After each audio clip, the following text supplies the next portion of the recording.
Welcome back to another episode of the Past to Present podcast. I'm your host, Alan the Great. I want to welcome another very, very special guest to the show. A man that's been on the show before. His wife was recently on the show, Pastor Michelle. Elder Steve, you was one of the first guests we ever had where we introduced video to the show. I want to welcome you back to the show, sir. Thank you, sir. Appreciate it. Thank you for the invite. Always a pleasure. Before we get started, I want to do something different. You mind if we do something different today? Don't mind, man. All yours. All right. All right. So what I want to do different today is I want to start the show off with a prayer. Can you start us off with a prayer today? Yep, sure can. Eternal Thank God our you. Father, once again, we thank you, God, for this time, this opportunity just to break bread, God, just to get, God, informed, God, about life, about just who we are, who you are, God, just everyday life, God, and how we live, how we go about just doing what we do. Lord, we pray that you just be glorified in what we do, God, that somebody who is listening, God, and hearing and seeing, God, that they would be encouraged to keep pushing and moving on because we know that life can throw us a fastball, God, and sometimes we're not ready for it. But Father, we know in the end that you said all things work together for the good of them who will love God and who are the called according to his purpose. So Father, in all that we do, we just thank you, God, for the fellowship. Thank you for the time and the understanding and the wisdom that will be provided forward, God, for those who are listeners today, God. We just thank you, God, for this opportunity. Once again, for we asking in Jesus' name, have your way. Amen. Amen. Thank you very much, sir. Thank you very much. All right, so let's get right into it. So I spoke to your wife, like I said, a couple weeks ago, did an episode with her, and I think it's time for us guys to have a little chat Yeah. about, marriage and amongst other things. Right. So first question I got asked you right out the gate. Do your wife watch Lifetime? My wife do. Sometimes she does, yeah. Not all the time, but she's Okay. a faithful watcher. All right, let me ask you a question right here. I know it's a little personal. You ever wake up and you ever get beat up at night? Because your wife watching Lifetime. 'Cause I'm just saying, from a personal experience, I get my behind whooped that night, and my wife said, "Oh, she was dreaming about something sleeping," and I'm thinking it's because of Lifetime that that I'm getting. Uh, So no, no. you I mean, say I you? normally watch it with my wife right here when she's not here. But when she's watching it, I'm normally asleep. Oh, You know what okay. I mean? But I do watch it. She watches, but no, she at least for right now she hasn't done it. But no, she's never done it right now. But All right, man. I hope it never happens because I I done know got my that's butt kicked a couple times. right. But for all Right. seriousness though, so can you so you're elder of the church, of course your wife is the pastor of the church. Can you Yes, tell sir. us how did you start your relationship with God? How did you find God and how did your relationship with God start? Let's say I met my wife. We used to work at Signet Healthcare, which is on Route 202 in Hmm. Wilmington, Delaware. She used to work in one department. I used to work in the other. We went out for lunch one day. And us going out to lunch, it didn't happen like that. I was actually going out with another girl to go to lunch. But then, Oh, okay. yeah. But then my wife now, but wasn't my wife then said, yeah, you shouldn't go with that. You shouldn't go to with that girl. You shouldn't even be seen with her because she got some issues.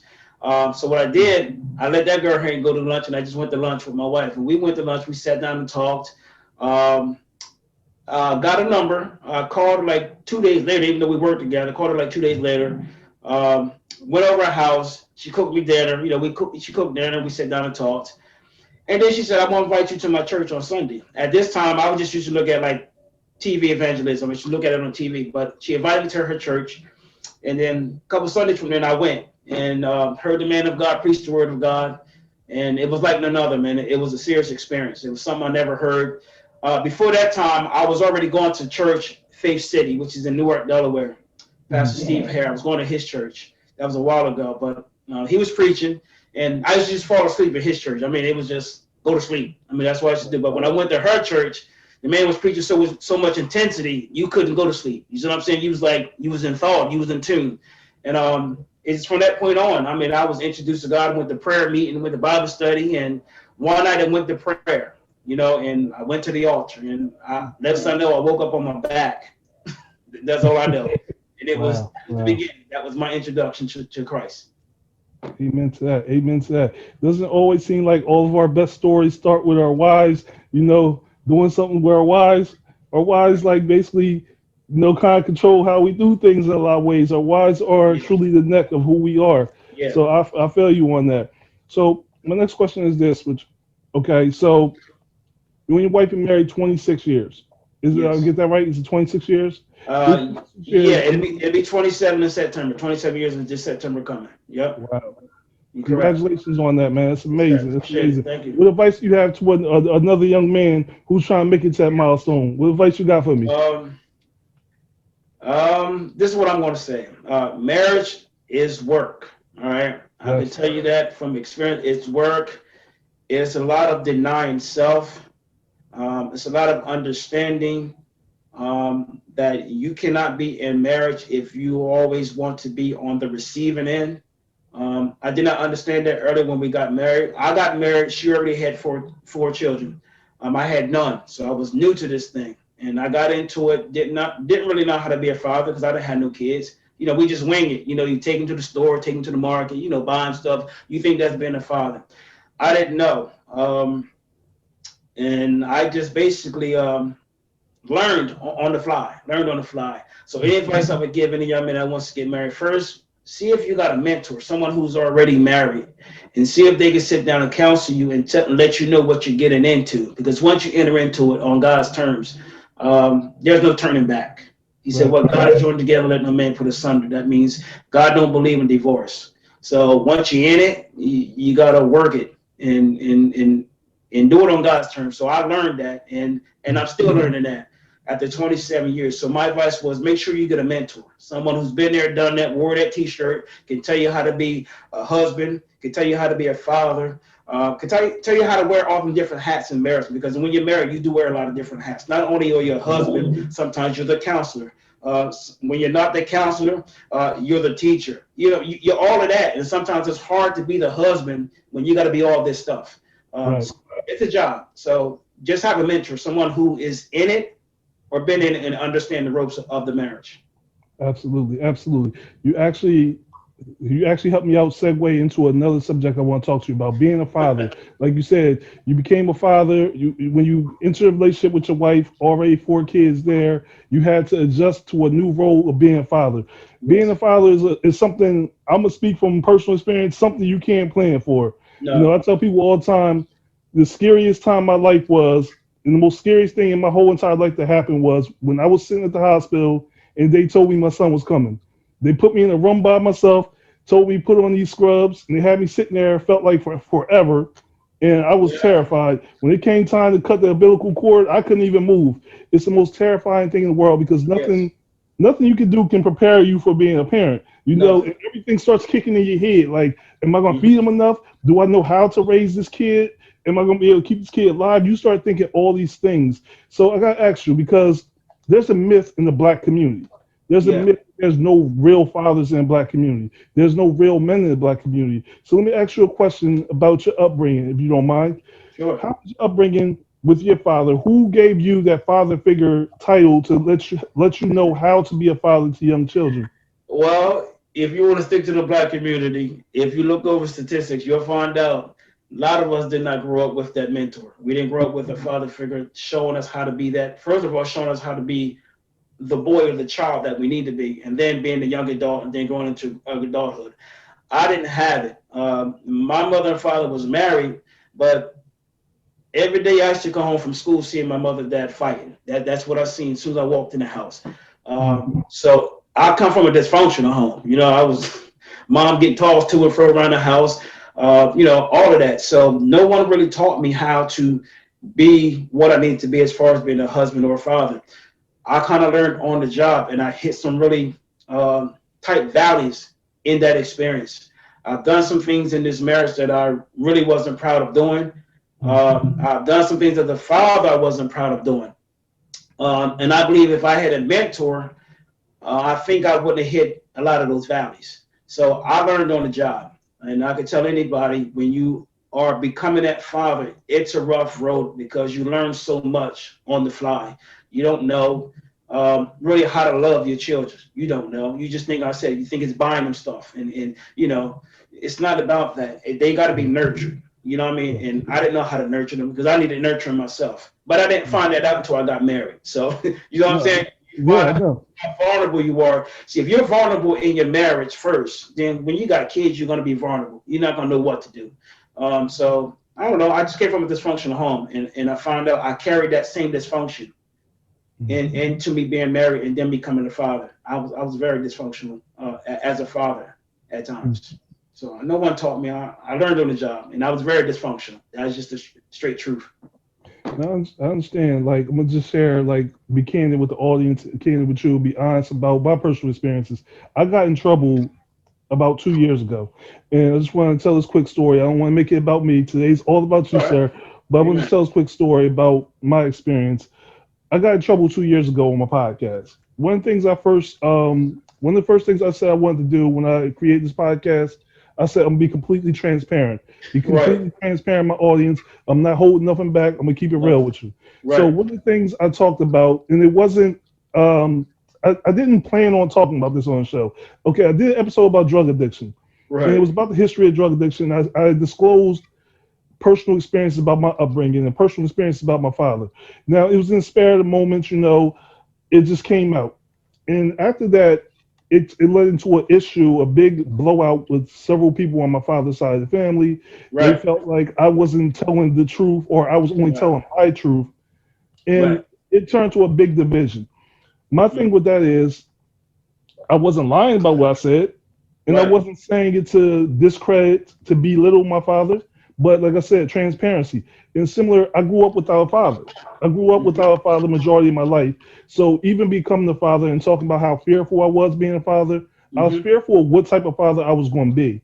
When you come Right. from a household where you're raised by a single mother, no true father figure, no true male role model, you kind of wonder, how are you going to be? Am I going to mimic this person's behavior? Not because I want to, but because we kind of mimic learned behavior. Hmm. It's like muscle memory. We do what we Yeah. know. Or am I Right. going to be able to be the father I want to be? So far, I made my mistakes. And like I told somebody recently, I'm the farthest thing from a perfect parent, perfect father, perfect man. I got a lot of growing, a lot of maturing to do. I got a lot of things I need to fix, but I'm happy to say I didn't make as many mistakes as my father, and I was able to change myself. But at the same time, it's difficult to really talk about our experiences Right. because people feel some type of way when you speak the truth. You ever run into anything like that when you talk about your truth and your experiences with your father beating your mom? You ever run into issues Um. where people try to make you feel bad about, Yeah. Yeah. being victim to trauma? I have not from the people, my family, myself, my dad himself. My dad always had this issue about me where I thought I was better. Mm, Um, and I always told him I'm never better. I'm different because my experience teach me different. I seen a lot. I heard a lot. When you come from a dysfunctional house, you always say, I'm not going to do this. I'm not going to do that. And one day I found myself doing the very thing that I said I wasn't going to do that my dad did. I found myself doing this very same thing. I tried like ever not to do it, and I found myself doing it. I was on the phone one day. This is just transparent. I was on the phone one day with him, and he basically came out of his mouth and said, "All these years I've neglected you." He said this, and I was a grown man by the time I was like 39 at this time. He said, "All these years I've neglected you." And the truth be told, that's what I felt. I felt that. So there was immediate separation that I had in me towards him. I didn't hate him. I loved him, but I did not feel that connection that my other brother felt. See, he was always there for my other brother, but for me, he wasn't. So there was a point in time in my life where I needed him to be there, and he wasn't there.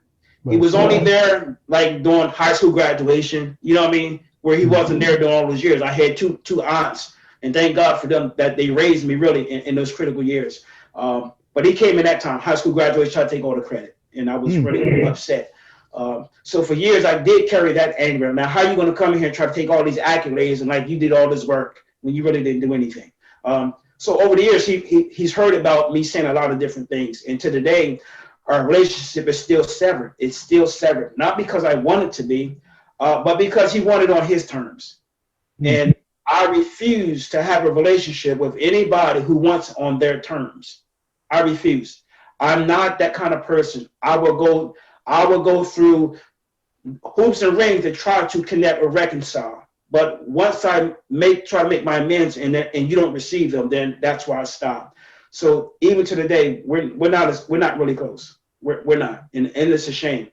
Mm. So criticism, Yeah, I've gotten it from him from a lot of years, and but it didn't make me feel any kind of way. It just let me know that I'm different. I'm not better. So yeah, How do you like? How do you feel? Like, how do you not allow that to bother you? I mean, I'm asking for myself right now.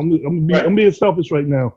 I'm okay, asking for myself. How do you not let that bother you with him criticizing you and him feeling that way? Because that's a typical feeling where your parents or your father or someone who mistreated you or wasn't there for you start to feel like you think you're better than me. You think you're better than everybody else, and that's not the truth, and that's not our intention is to try to make ourselves feel like we're better than they are. We're not right. trying to set out to discredit them, but a lot of No, times they make us they turn them to the victim and make right. us sound like we're the ones trying to hurt them. So how do you get to that point where it doesn't bother you?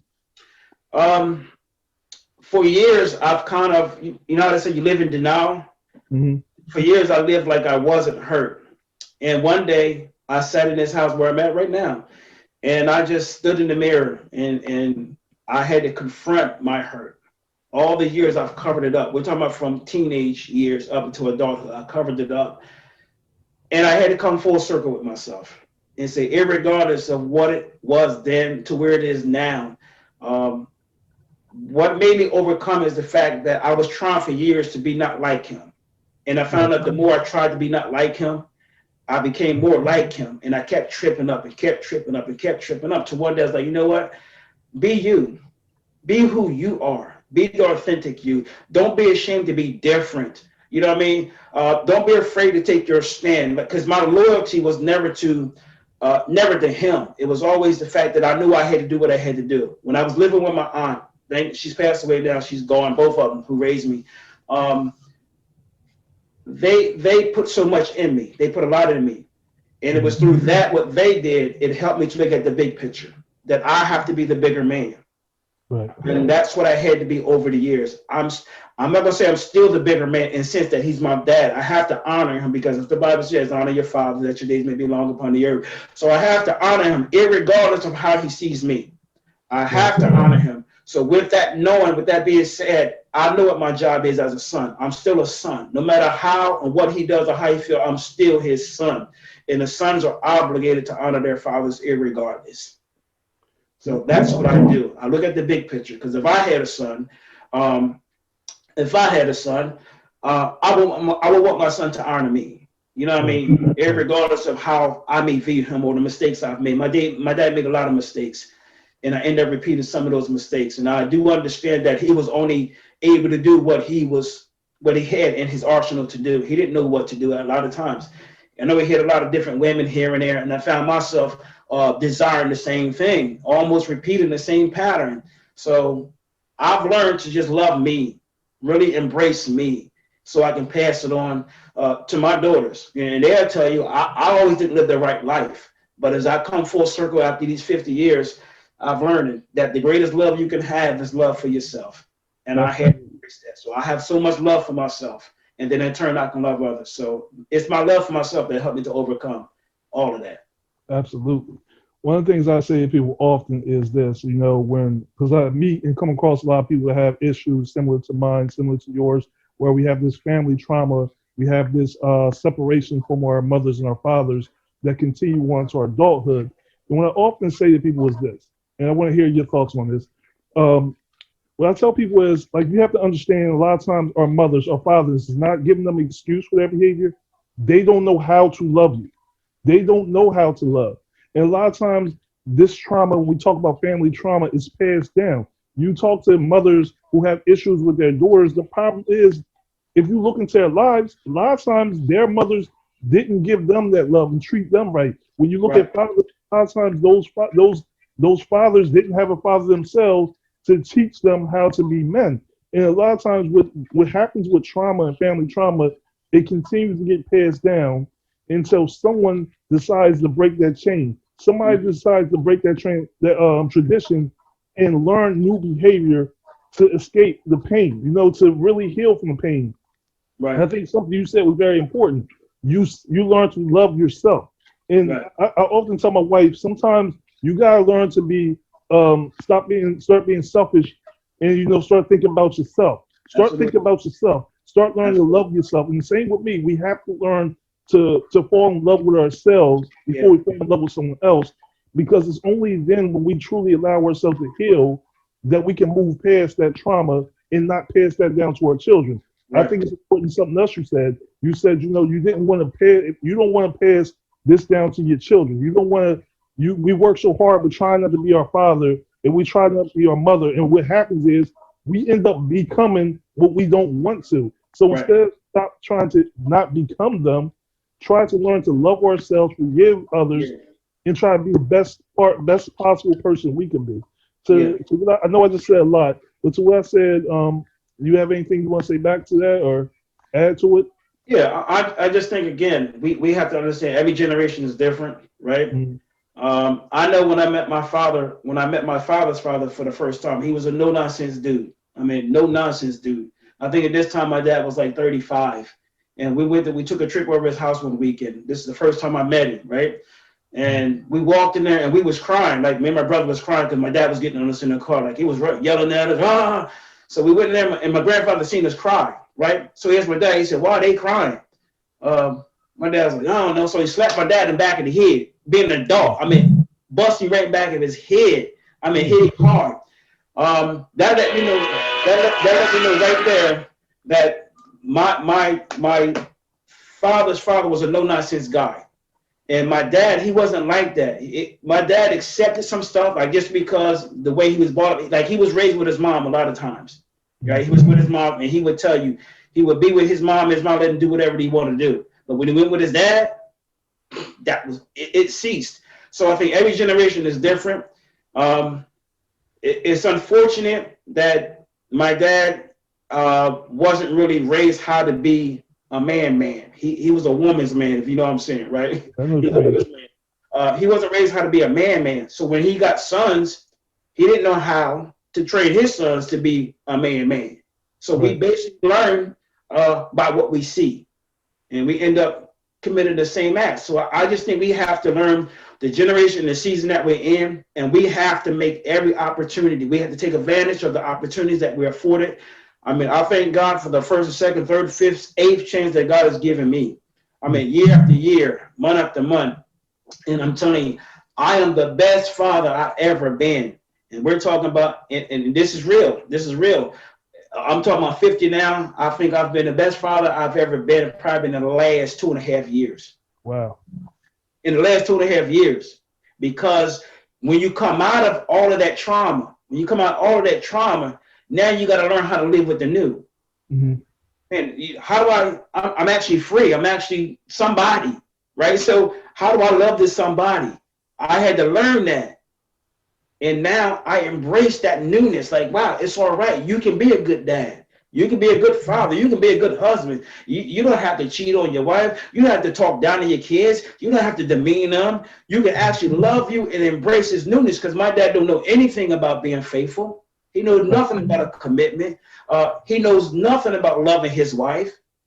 All this I learned in the 20-something odd years, and I'm just now coming 360 degrees around to this relationship, this thing we call marriage. I'm just now coming around to and saying, my God, where was I at before?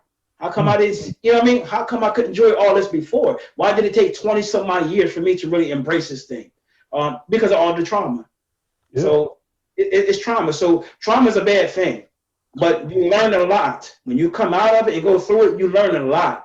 So now you're able to pass down what you've learned. You're able to pass it down to those and let them say, it's all right. Your trauma, it can work for you if you allow it. A lot of us don't want to admit the fact that we have trauma.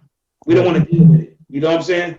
People tell you, do this, ain't nothing wrong with me. I'm all right. No. You're in denial. And as long as we stay in denial in the Black community, as long as we stay in denial that we did come from dysfunctional families, then we're going to remain there, and we just pass it down. So I thank God for the trauma. I mean, nobody thank God for hurt and pain. I'm not saying that. But if it had not been for the trauma, I mean, I would not really know how to appreciate this good time that I'm having, this experience in life. So I thank God. It all works together for the good.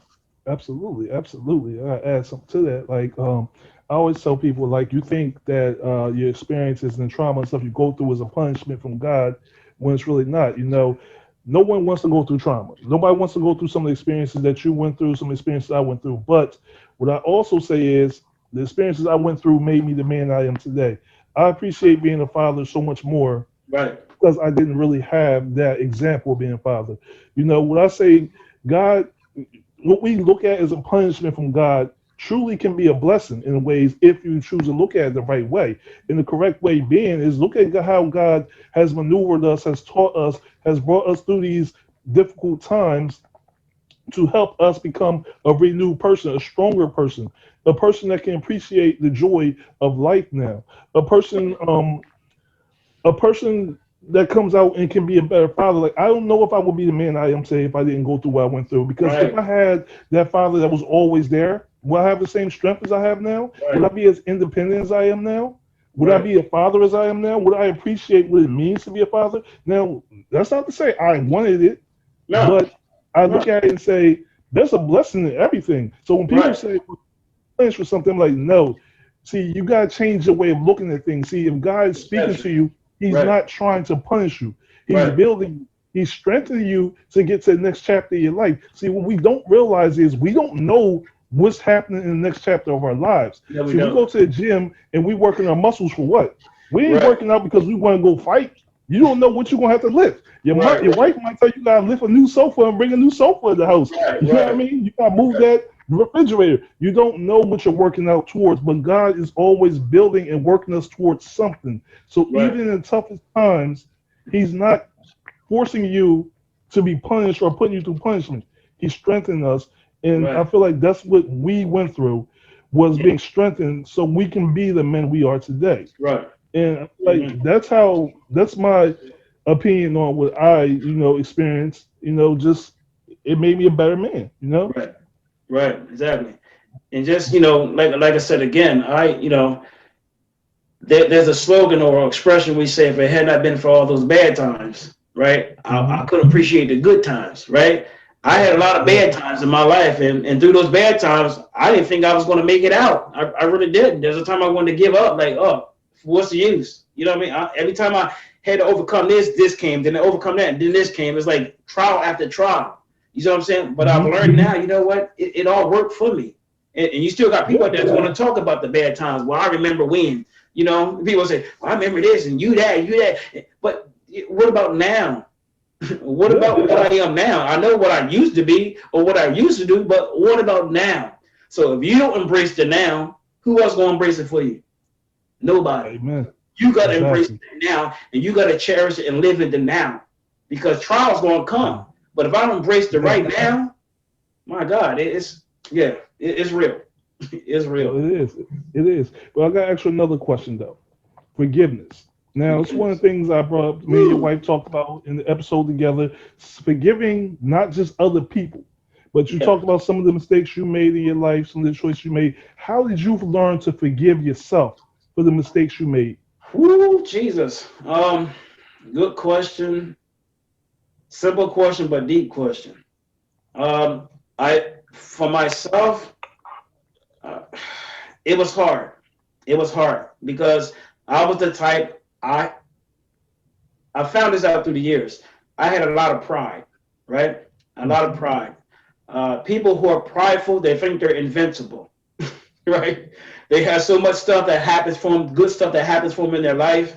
So when they encounter trial or they encounter something that's going to challenge them and they fall, they don't even know how they got to the bottom. So now they say, well, okay, how do I recover from this? One of the things I had to do is first of all, ask myself, how did I get to where I am? How did I allow myself to get to this bottom?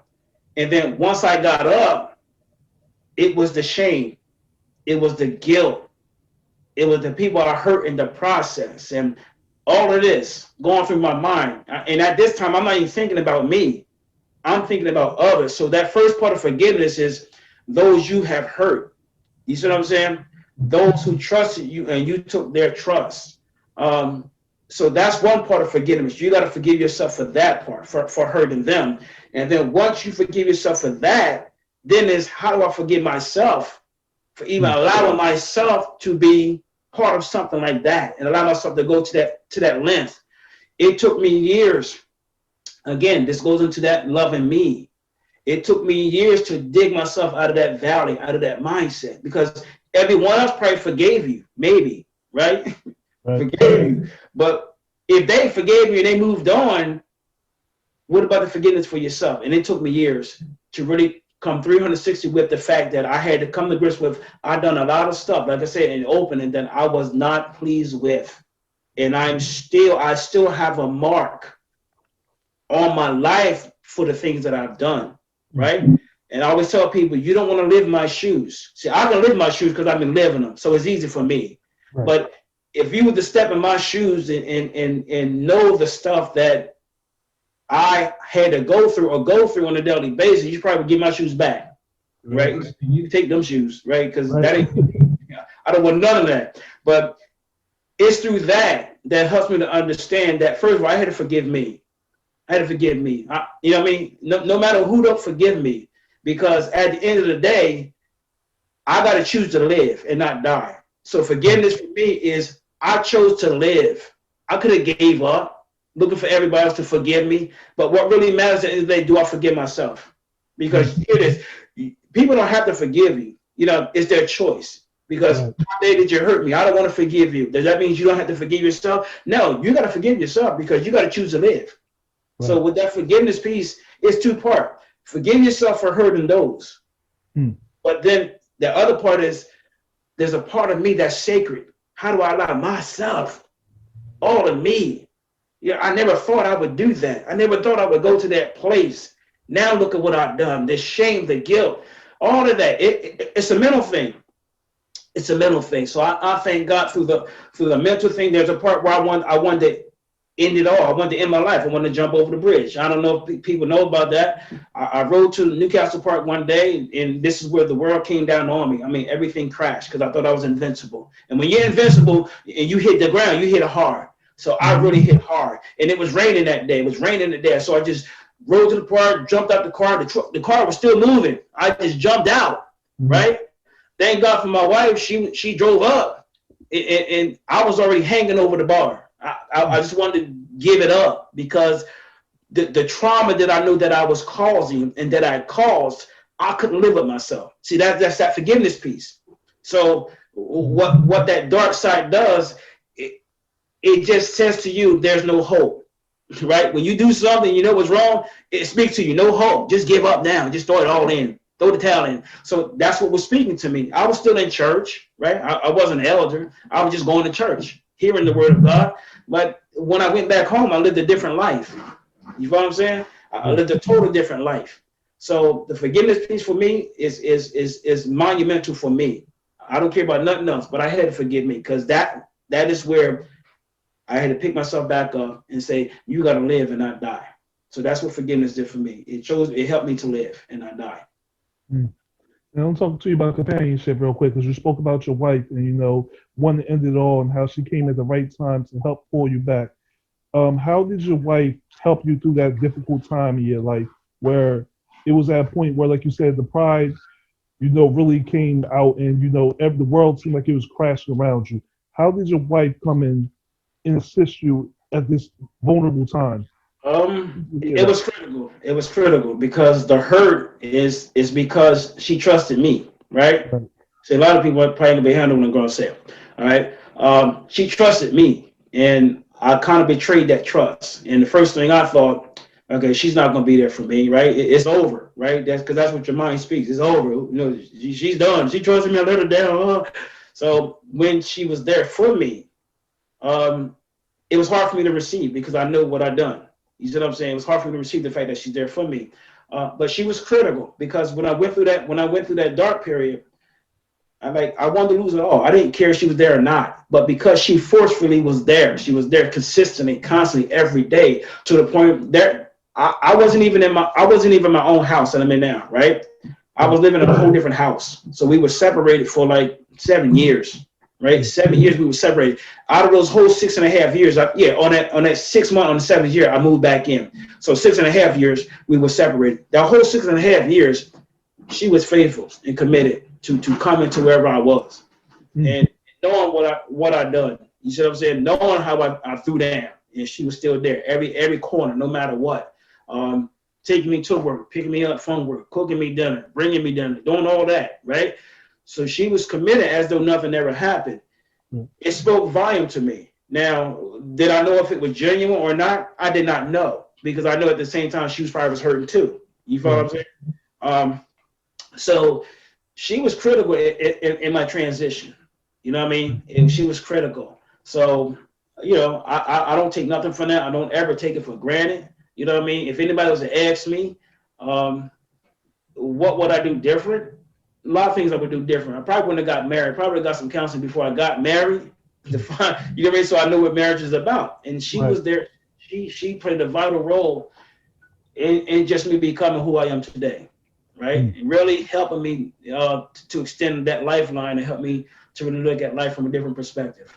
Because I already thought I had it all together. I'm invincible, right? I had the jobs I had. I was out there working and paying bills, and nothing can touch me. And then when I hit that bottom, she stepped in. And I think she, to the day, I think she believed a part of me that I didn't believe then. You know what I'm saying? So, because when you do stuff, you don't really believe in yourself. You don't. So I think she really seen a part of me, believed in a part of me that at that time I didn't see and believe about myself. So she was critical. So she was that lifeline, and I would tell anybody that. So yeah, she was monumental in bringing me to where I am today. So she was very pivotal in me becoming what I am. And that's all I can say. Absolutely. Shout out to Pastor Michelle being such an amazing woman. I always say nothing's more valuable than a strong woman by your side, man. I'm telling you, you can't underrate that at all. Just having that strong woman. I mean, sometimes they throw stuff at us. Sometimes they get on us. But at the end of the day, that strong woman by your side, man. I'm telling you, it's nothing more better than that. Someone has your back. Absolutely. Not saying saying what you're doing, what we do is always right, but they're there to keep us up, even when we're weak. And, one of the things I know Pastor Michelle was talking about was, I want a shark. I need a shark, when a strong man, and I know that you are a strong man. But at the same time, we got to recognize too that as men, we also hurt. And we have our moments where we're vulnerable too. But as men, we sometimes are taught to not show that side of us. So we hide it. Yeah. And our women, if they're really in touch with us, they really love us, they see that part of us. Right. And they're there to help pick us up when we hit the ground, or when we're, when it finally, the world just becomes too much for us. And you kind of break down the pressure. I mean, I just feel like I tell everybody, like, a strong woman is important to you, just having that strong support system. But absolutely. I mean, especially when we don't always operate as men the way we're supposed to. You know what I mean? You gotta have the proper components in you to operate to that level. You know what I mean? And that's what it's all about. So when people get married, none of you are quote unquote perfect when you get married. You learn relationship in the marriage. So that's how you learn it. If there's ever gonna be a plateau where you're gonna learn relationship, it's gonna be marriage. All right. When you're single, it's just you. You chilling. You can call your own shots, go your own place. But when you get married, you're gonna learn relationship. And I've learned it in learning it. So you never stop learning. You never stop learning. You never stop learning. So I appreciate her at all costs. Absolutely. One of the things I want to go back on for a second here, I want to go back to something, staying in the realm of marriage right now. As you said earlier in the show, you witnessed your father beating on your mom and that experience. How did you not allow that behavior to carry into your own relationship? How did you overcome that? Because a lot of people, they see that behavior and they go into a relationship and they justify being abusive to their wife because my dad did. How did you not do that? How did you reverse that? Because I was scared of it, right? When you lived it day in and day out, being under your parents' roof. At this time, we lived in an apartment in Chester, and that's all they did is fight all day, all night. That's all I was under. I mean, and that trauma, it follows you. I can recall one day I was talking to my wife in the mirror, and she was doing her. I told the story before a lot of people. She was doing her hair in the mirror. You know what I mean? And we've gone to church, but she's always been Jesus, happy, smiling. And doing this day, I wasn't feeling nothing. Right? I wasn't feeling no church, no Jesus, no Bible, no nothing. and she was just laughing in the mirror, like doing her hair and smiling. And I was talking to her, she wasn't responding. So what I did, I had the keys in my hand, and I threw the keys at the wall, like boom, like because I was mad. And she just looked at me and kept on smiling. It really frustrated me. But it was there. I always knew that I can't put my hands on a woman. You know what I mean? That's something, because I've seen it too much. I've seen the devastation. I've seen what it did. I seen my dad black my mom eyes. I seen how he just punched her in the floor. That lived with me for years. I seen it. So that was something that I said, I'm not going to do. If I got to do that, then it's time for me to leave. You know what I'm saying? Because I've seen it. Now, if I never seen it before, it'd probably be first nature. You know what I'm saying? It would probably be first nature. But because I lived it and seen it as a child, that was one thing I said, Lord, I'm not doing that. That's what I'm not going to do. So it was the trauma that really helped me to understand. And I know that don't make sense to some people, but because I seen the trauma and it was here, immediately I said, I can't do that. So like I said, trauma work for you if you let it. Because according to my remembrance, don't do that. I mean, clear as day, when I threw them keys, my mom and my dad flashed in my mind how he used to beat her to no end. You see what I'm saying? So I knew, and once I threw them keys, I just walked downstairs. I said, no, don't go there. You know what I mean? So yeah, it's real. Trauma works for you. So that's what kept me, man. Just seeing the trauma day after day, night after night. So absolutely, yeah. Okay, so that's true though. No, that's true though. It's real talk. There's a lot of things you see. You like you said. It's up to you whether you want to learn from the trauma or let it become you. I've seen people doing drugs. Like I tell people all the time, I'm proud to say, never smoked a cigarette, never done drugs, don't drink, because I witnessed people doing it. And when I tell people, when they say, well, why have you never done it? Well, I seen what it done to other people. Like, why would I want to do? I seen what it done to other people. I seen how it hurt other people. Why would I repeat something that I already seen didn't work out for somebody else? Nah, it doesn't make sense. But you have to be in a place where you're able to learn from your trauma, learn from others' mistakes to make a better version of yourself. And that's something I always teach my sons. Like, I'm not perfect, but learn from my mistakes so that you can be better than me. Because ultimately, I don't want you to be me. Be better than me. If I make a bad mistake, learn from it. Learn from my mistakes as well as you learn from my success so that you can be the best version of yourself. Right. But mentorship. Of course, we spoke a lot about mentorship, and you're in a mentorship role right now. You speak to a lot of men and things. What's some of the most important advice you give to men when dealing with relationships, when dealing with marriage? For them to take ownership of their life, right? Take ownership of your life. Understand who you are as a person first. You know what I mean? Like I said, it's like walking into a job and you think you can do the job because they hired you to do the job, right? But once you sit down and look at everything that the job entails, you'll find out that you're not really equipped.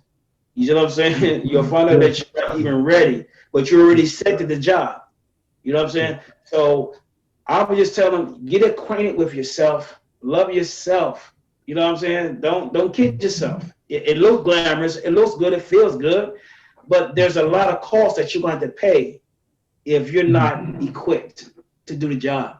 And I wasn't equipped at all. I thought I was because it was the right thing to do. Let's get married, right? But I was lost. You know what I'm saying? I was lost. So, being a mentor, that's one of the things I basically just put out there. Look, love you first. You know what I mean? That's why I don't believe in putting people together. People say, oh, just get married. No, just don't get married. That's an investment. That's a commitment. You know what I mean? Stay single right now until you get all of you together. Don't get married. Just get married because it looks good. And somebody say you should get married because then you won't be in sin no more. Well, no, because listen, my sin is my sin. But if I take my sin and put it in that person's life, then I just compound the sin. You know what I mean? Let me get me together before I say I do. Because once you say I do, it's a wrap. You can't undo that. So being a mentor, you got to tell them the straight truth. If you're not ready to the next step, don't do it because it's costly. I wasn't ready, and I swear to you, I tell the truth, nothing but the truth. Help me, God. If I had a mentor who could just tell me the elements that go into being a man, I probably wouldn't have got married because I wasn't ready. You see what I'm saying? But I had nobody to pour into me and tell me the truth. Nobody told me the truth from the door. We as men, when we get married, first thing we say, oh, she got a, she got a 24, 36, 56, we say all kind of dumb stuff. So we're attracted to what we see, not taking into consideration, that we're not equipped. You know what I mean? Well, I'm gonna let my other head speak for me. No, that's why you messed up. You see what I'm saying? Yeah. You dove in. So mentor, no, don't think with that, because that's gonna get you messed up. Now you think you're in love when you're really not. You just infatuated, right? Because now when they curse you out, you gonna curse them back. I'm just saying, right? Right. You gonna throw something back? No. Right. So a mentor's job is to direct you, give you solid instruction, and tell you the pitfalls before you make that call. Absolutely. That's just it. They're going to tell you the truth. So mentorship is very important to me. It's an undertaking a lot of people don't want to take on, because it's a responsibility. It is. You got to tell somebody the truth when they want to do this. You know what I'm saying? So it's just going against the grain. That's what mentorship do. They go against the grain. They're going to tell you don't do it. You know what I mean? So that's it. So I love it, man. Mentorship is vital for me. Yeah, it's important. It's important work. It's important work, but it's like with relationships, especially with guys and stuff. The pride is what becomes before the downfall. The pride comes before the downfall, because see, people walk into relationships, and I talked about this with your wife. They walk in with their heads held high, their chest poked out, walking into marriage, walking into church like, yo, I'm good because we've been dating for 2-3 years. We got it all together. We got it all figured out. Ain't nothing gonna change. My relationship straight. And then when you try to give them some mentor advice, like, yo, this is some of the things you gotta watch out for. This is some of the things you gotta do. Sometimes, with your wife, you gotta pick your battles. You gotta pick your battles, and sometimes you gotta just say, you gotta bite something like, yes, dear. Even though she's wrong, yes, dear. Yeah. And you just gotta learn to fight those battles. But some dudes, some men walk in, they got their chest poked out, like everything's gonna be great. Everything's gonna be fine. I got this straight. So you try to mentor them. No, I don't need no mentor from you. I got this. I got this all figured out. I've been watching my grandparents been married 50 years, so I know how to do this. Then they get in a relationship, and then shock comes in. Shock comes in because all these unexpected things that you didn't plan for start to hit you, and you don't know how to react to it. You don't know how to react to it. Then you talking divorce. You talking divorce because and it's be simple things. It's simple things. Yeah. Simple things like this. It sounds funny, but listen, this is we all married goes through this, okay? Right. Simple things like asking your wife what she want for dinner. And we all know as men, we know how that go. What do our wife tell us? It's whatever you like. So how that conversation go? So you want Chinese? No, I don't want Chinese. Okay, you want a burger? No, I don't want no burger. So what do you want for dinner? Whatever you like. All right, you want Italian? I don't want Italian. You see what I'm saying?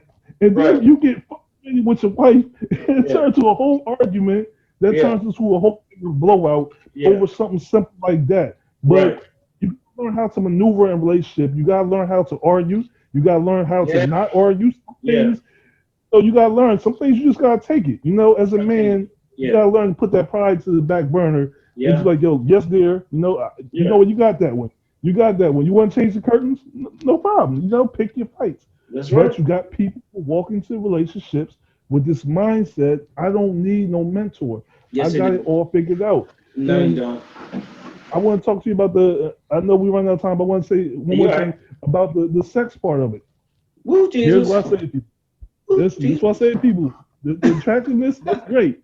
We get old. We all got birthdays. Oh. Now, what happens when, y'all get all wrinkled and the attractiveness starts to disappear, the sex drive goes away. Now I gotta talk to you. What's that conversation like when I gotta sit down and talk to you? How long is that gonna last when me and you gotta talk and we realize we ain't got nothing in common? Then where we go? Where we go at then? Like, you know what I'm saying? So it is important to have mentorship. I think the work you do is very, very important in sustaining marriages, and to start marriages. Anybody before they jump into marriage should definitely have mentorship. I'm gonna be honest with you. They need it. I didn't have mentorship before I went into marriage. Right. And let me tell you, I had a heck of a learning experience to go through. I did. I'm not gonna sit here and sit Right, here and lie to you. Oh right, no, I had a learning experience. Like I right. said, I had some growing to do, and Mm-hmm. still do got some growing to do. Come on. But That's right. before I run out of time, I want to talk to you about one more thing. You was in Yeah. the military, right? Yes. How did the military help you in becoming the man you did? How did it help you structure yourself of being a man, Uh, good and bad? I'm gonna tell you. Let's just say if it had not been for the military, if Mm, it had not been for that strict discipline or the breaking, right, the breaking mm, of my person when I was young, uh, I don't think I would have made it out of none of the stuff I was in. Right? mm, It's called survival mode. Military teach you about survival mode, instincts. You don't just fly the seat of your pants. You know when stuff hits, you know what to do. Survival mode. It goes back to you.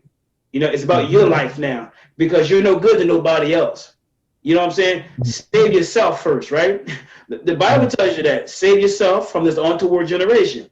So I got to right. save me. Military teach you how to be strict, disciplined, pay attention to the details, Mm, right? Strict detail.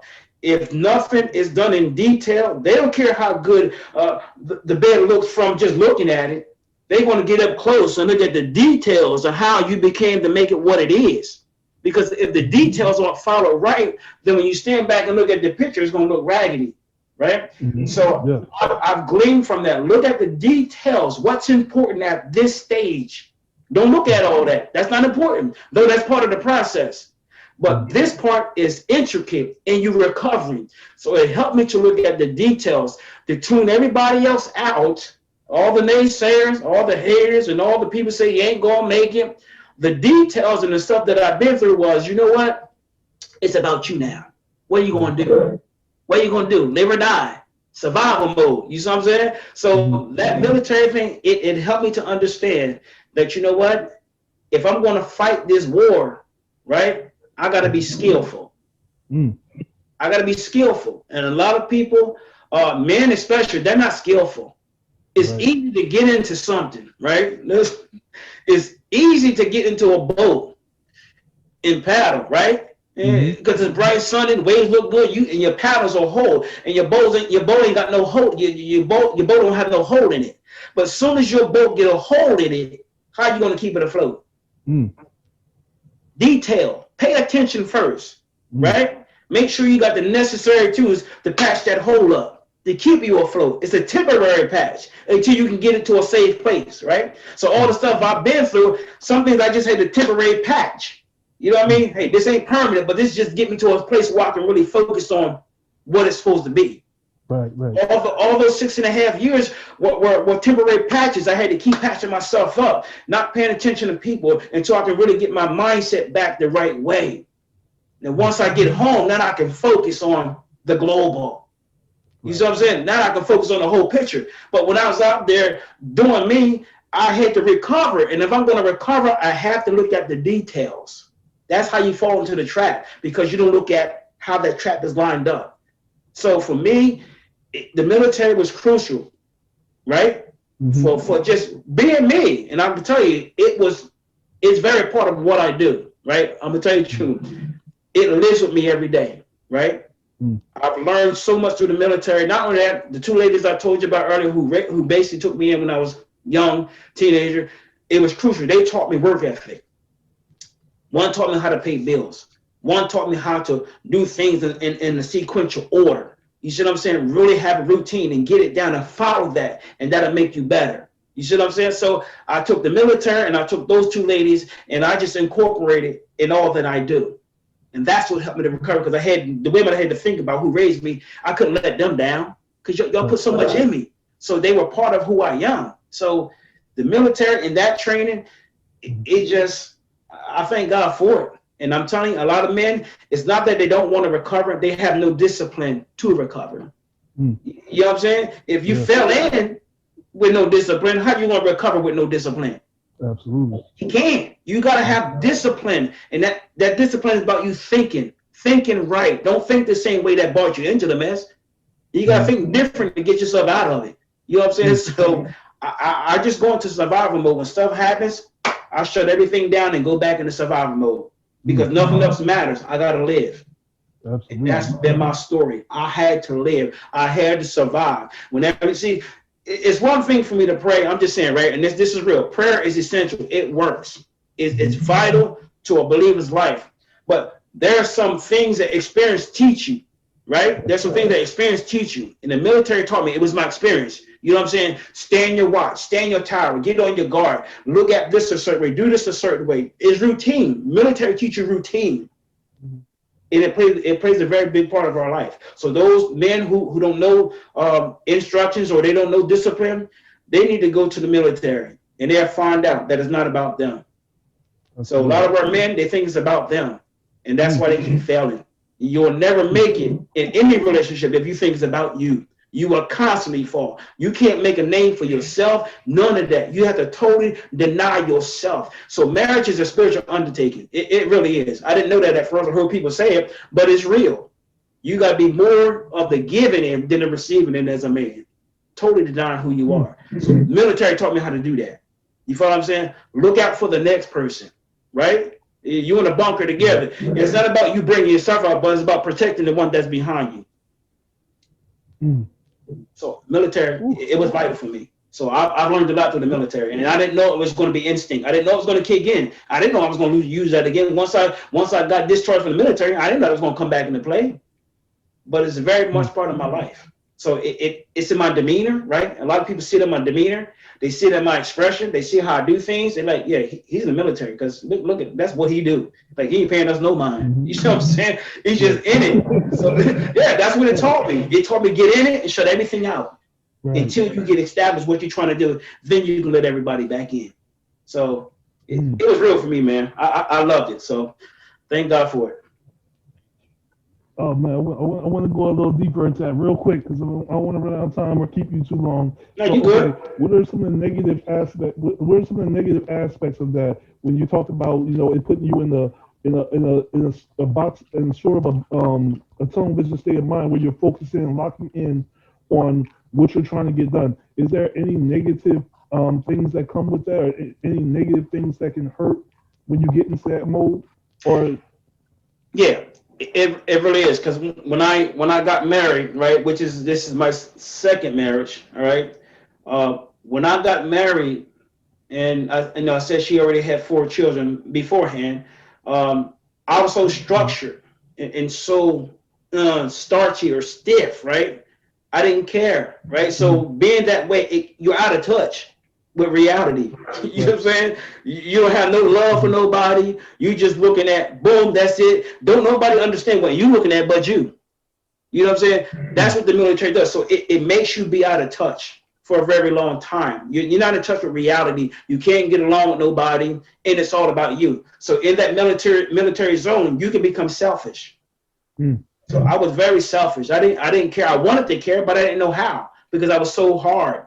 Right? Because my training, that's what they teach you, survival. When you're surviving, you become hard and callous because you got one thing on your mind, surviving. And ain't nobody going to tell you nothing different, right? Because it's not their experience, it's your experience. So I was selfish when I first got married, didn't know it. Or I became selfish. Let's just say that. I became selfish. And that's one of the disadvantages of being so structured, not having no flexibility. It took me years to have flexibility. I didn't care about people, didn't want to be around people. As long as I had my family, that's all I needed. But Jesus taught me something different. You know what I'm saying? He taught me something different. So because I was so structured, it was about my family and that's it. But God broke all that up. So no. I didn't have no social skills, or I would talk down to people. You should have known better. If I was you, I would have did that. And then I end up doing the same thing. You see what I'm saying? You become conceited, high-minded, lifted up, prideful. So that kind of structured life will cause you to be prideful. Like it's all about you and nobody else. And I was very isolated. Didn't want to be around nobody. So that military training, it could be advantage or be a disadvantage. Sometimes it worked against me more than it did for me. Absolutely, but you still made it work for you in the beneficial to make you a stronger, better man. So I have one last question before we end it. I have this one question. Someone right now watching the show, someone's right now tuned into this episode, listen to me and you have this great epic conversation, and in their mindset, they want to give up. Maybe they're in a mindset where they're ready to give up on their marriage. They're ready to give up on their circumstances. You know, they've been trying so hard to get a job. They've been trying so hard and fighting so hard for a relationship. They're about to give up their belief in God because they feel like God has left them. They're in a mindset right now. Someone listening to this show is ready to give up. They just had it up in here. They're done. They're out of strength. They're out of energy. They're out of faith. What advice would you give that person who's sitting here watching the show right now, listening to you talk, listening to you share your story, and just saying, "Yeah, Elder Steve, I hear you, but I just want to give up. I'm so tired." What advice would you give that person? Uh, a lot of times when we go through what we go through or what we're feeling, especially in relationship, marriage, vice versa, we have a tendency to want to salvage the whole picture. Right? I'm gonna save my marriage, so you grab the marriage, right? Mm-hmm. But one verse in scripture always hang on. Go back to Genesis, right?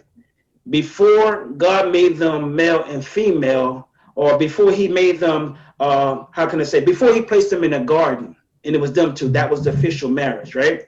Or relationship. Before he made them then, he made them male and female.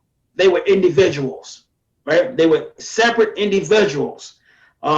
So if you're going through and you're trying to figure the whole picture out, don't look at the whole picture. Look at you as an individual. You are important to the whole picture. You can't save the picture without you. You know what I'm saying? You can't. You got to save you. So he said before he made Eve, there was Adam. For the man, he said he brought all things to the man to see what he would call them. He didn't bring nothing to the woman. Zero, right? Nowhere in scripture you're going to see he brought anything to the woman. He always brought it to the man, right? To see what he would call him. And a lot of times in a relationship, we want to abandon that part. We want to throw that part to the side. You can't do that as a man. You're a man first before you were a husband, right? You were a man first before you were a husband. So you got to backtrack, figure you out. Get into a quiet place and say, God, what would you have me to do as a man? God, what would you have me to do as a woman, right? I'm just saying, right? Because you're individuals. So once you get you together and you figured your world out, right? Now you can go back into that person's world and now you can help them figure the world out. But if you haven't figured your sphere out or your part of the puzzle, how you want to figure out the other part? You just can't. So sometimes we're trying to save the world, right? I'm just saying, right? We're trying to save the world when you got to save yourself, right? When you save yourself, you can save your wife. When you save your wife, you can save the family, right? When you save the family, you can save the next door neighbor's house, right? I'm just saying, right? It's a trickle down effect. When you save that, you can save the community. Absolutely. But it starts with you first. You are key to the puzzle. But if you don't save you, there's no puzzle. There's nothing. Because at the end, it takes somebody, right, to look at the puzzle and understand that they're part of the puzzle. That's it. A lot of times we look at the puzzle and think we're not part of the puzzle, and it's everybody else's fault but our own. So ownership. Take ownership of your stuff. That's all I can say. Take ownership of your stuff and love you, like I said before. Love on you so much till you know that you are vital, right? You're intricate to the success of somebody else. But if you don't get your stuff together, they don't stand a chance. So that was the whole illustration with Adam and Eve. Adam was key to the success of Eve. He was key. He was vital. And it says out of Adam, he took the rib of her and made her. It made her. So if he fall, she fall. Right. You know what I'm saying? That's the connection. But men today don't see that. So an old man told me a long time ago, and I'm going to stop here. An old man told me this a long time ago. He said, if you found a messed up woman, right?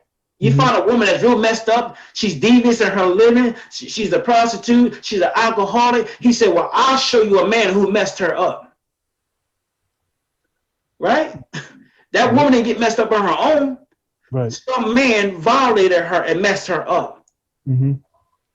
So we as men, we got to come back and find out, what did we really mess up?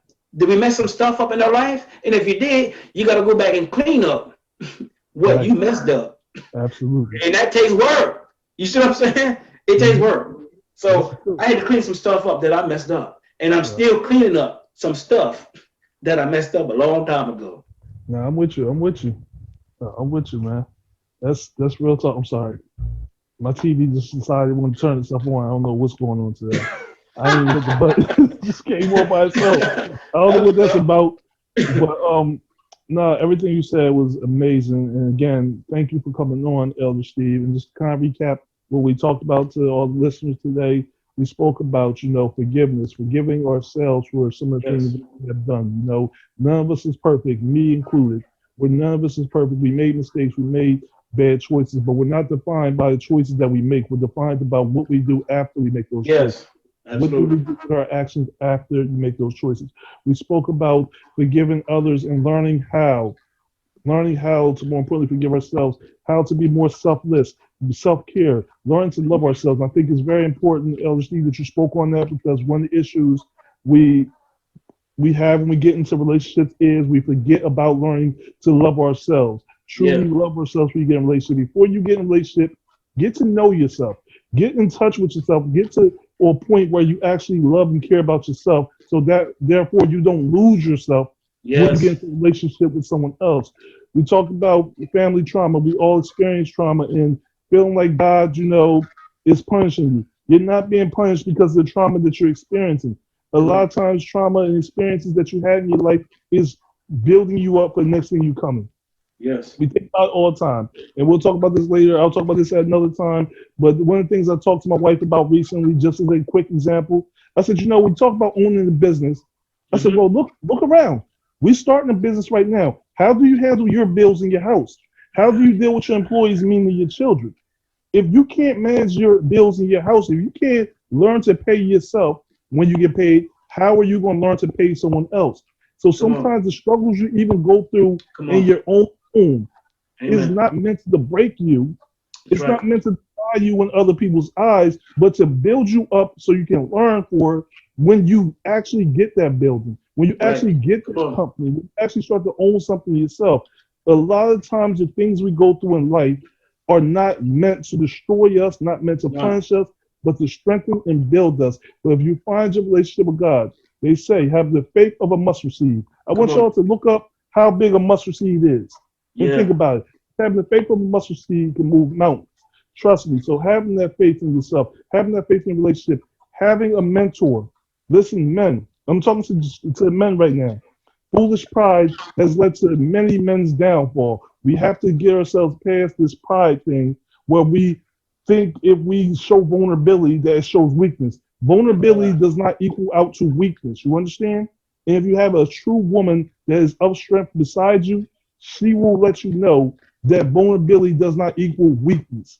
You Come on. understand? That's the true meaning of strength because you're opening yourself up to learn, to grow, and to build. You understand? You can't always carry all the weight on your own.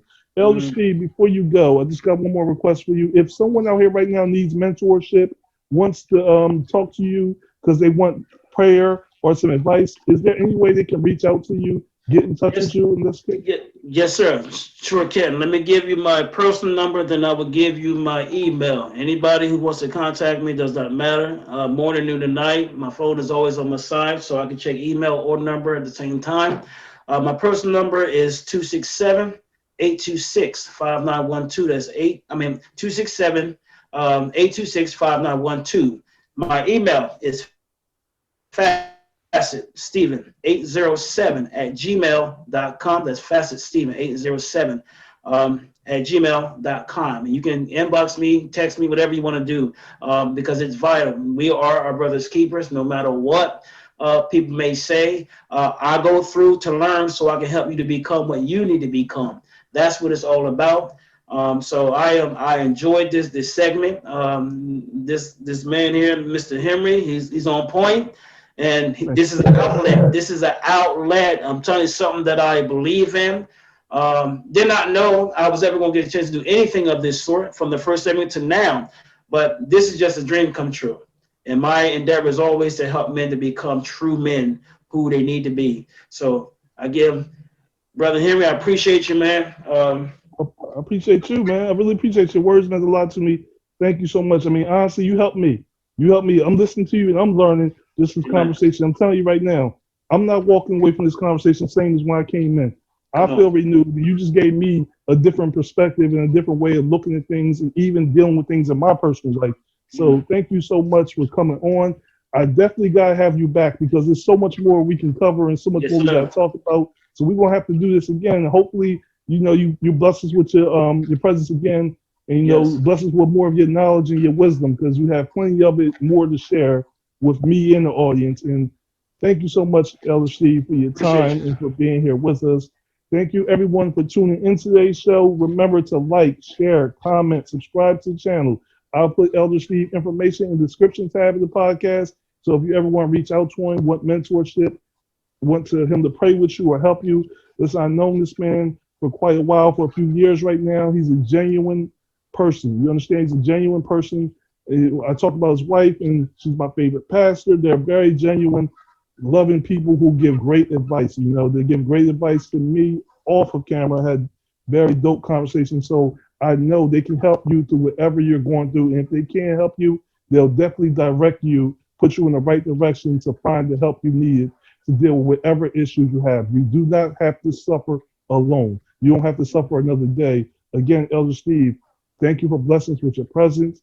Again, to all the audience, hit me up if you want to get in touch with me. Facebook, past, present, but it's best to get in touch with me. Instagram, Alan the Great on Instagram. Let me know what your thoughts are on today's show. And until next time I see you people, I only got one thing left to say, y'all. Stay tuned. Peace.